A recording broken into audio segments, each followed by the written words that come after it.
Ça y est, c'est fait, enfin, on en parlait depuis si longtemps. L'hôpital Jean Mingeot de Château-Farine à Besançon a donc ouvert ses portes ce matin.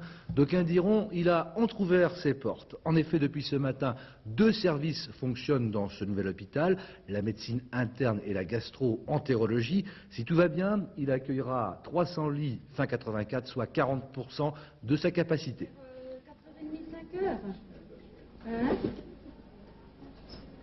Oui, ben là, hier, on était en plein déménagement, donc... Déménagement et emménagement, enfin, l'hôpital Jean Mingeot de Château-Farine a entrouvert ses portes aujourd'hui. Une ouverture discrète qui continuera dans les prochains mois. Tout est affaire de moyens, c'est-à-dire de crédit et donc de personnel. Si les promesses sont tenues, tout ira bien. Depuis ce matin, les 2 services qui viennent d'être ouverts sont d'une part le service de médecine interne et d'autre part de gastro-entérologie, 2 services qui jusqu'alors fonctionnaient à Ambroise-Paré. Et demain, nous assurons le transfert du service de chirurgie digestive et vasculaire qui se trouve également à Ambroise-Paré et qui, je crois, actuellement héberge une vingtaine de malades qui seront donc transférés dans la journée de demain. Professeur Dupont, vous êtes installé depuis aujourd'hui dans ces nouveaux locaux. Alors, votre première impression? Écoutez, c'est une impression tout à fait favorable. Il est vrai que nous venons d'arriver, donc il nous reste à découvrir maintenant ces structures que nous connaissions sur plan, mais qui me paraissent parfaitement adaptées à ce que peuvent exiger des malades des soins de médecine moderne. Donc, sous réserve de quelques petits problèmes d'adaptation qui devront se faire dans l'avenir, mon impression est tout à fait favorable. Et j'espère que les premiers malades que nous avons accueillis ce matin seront là pour le confirmer.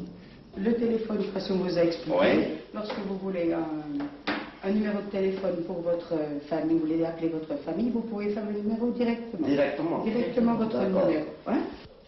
La première étape franchie, les suivantes sont en vue. Après le service de chirurgie digestive et vasculaire qui commencera à fonctionner dès demain, priorité sera donnée aux plus mal logés de l'hôpital Saint-Jacques.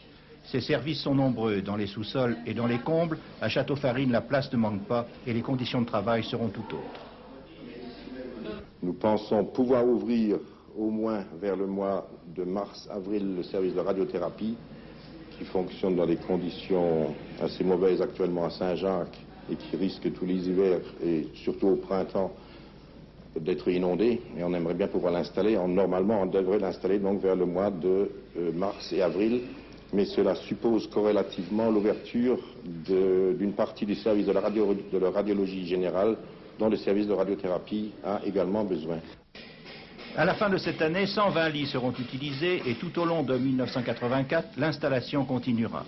Les services déjà en place seront complétés, la chirurgie sera mise en place avec les blocs opératoires. Si tout va bien, 300 lits seront occupés en fin d'année. Ils représenteront 40% de la capacité de l'hôpital prévue pour 792 malades.